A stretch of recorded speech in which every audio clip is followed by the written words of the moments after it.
महोदय, महादेवी जी ने अपने व्यक्तित्व का स्वयं निर्माण किया और अपने पथ की रचना स्वयं की। अपनी पूरी क्षमता के साथ पथ की बाधाओं को चुनौती देती हुई जीवन में अग्रसर हुई। उनके अपने पति के साथ सौजन्यपूर्ण संबंध थे, पर पुरुष के अधिकार को नकार कर वे समाज को संभवतः यह बताना चाहती थी कि नारी पुरुष से स्वतंत्र होकर भी अपना अस्तित्व बनाए रख सकती है और पुरुष निरपेक्ष नारी के अस्तित्व को भी मान्यता मिल सकती है। उन्हें नारी के प्रति पुरुष के दृष्टिकोण पर क्षोभ था।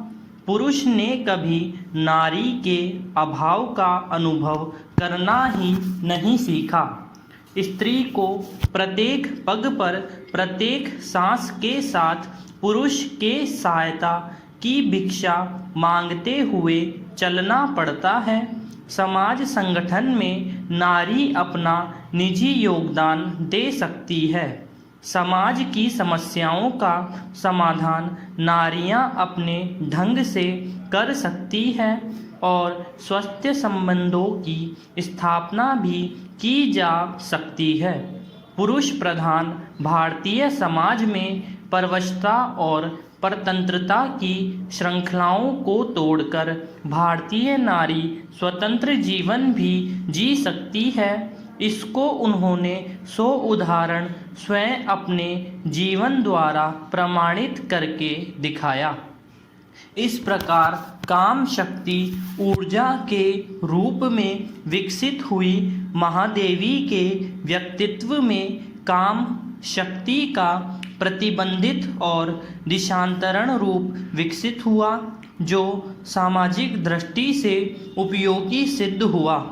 महादेवी जी के व्यक्तित्व में मानसिक द्वंद्व की प्रमुखता बाल्य अवस्था से ही देखने को मिलती है।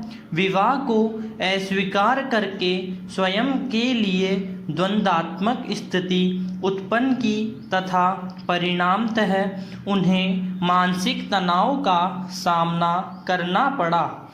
उनके व्यक्तित्व में भावुकता एवं बौद्धिकता के अद्भुत मेल, शिक्षा एवं अध्यात्म के प्रभाव से तनाव से मुक्ति पाने के लिए अलौकिक प्रिय का संबल लिया तथा काव्य के क्षेत्र में रचनात्मक दृष्टिकोण अपनाया।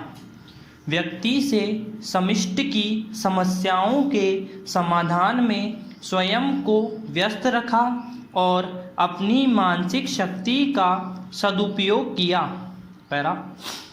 उनका व्यक्तित्व सृजनात्मकता का प्रतीक बन गया। उन्होंने अपने सबल व्यक्तित्व द्वारा अपनी परिस्थितियों को चुनौती देकर मनोकूल पथ का चुनाव किया। अपने आत्मविश्वास को उन्होंने कभी नहीं खोया। जिस मार्ग पर चल पड़ी कभी लौटी नहीं।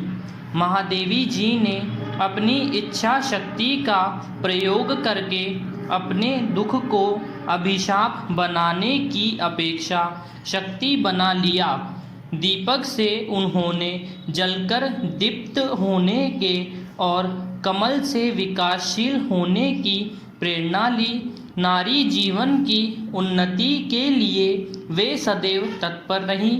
वे स्वयं कन्यावध तथा बाल विवाह संबंधी नारी समस्याओं से परिचित थी और स्वयं को भी कुछ सीमा तक उलझना पड़ा।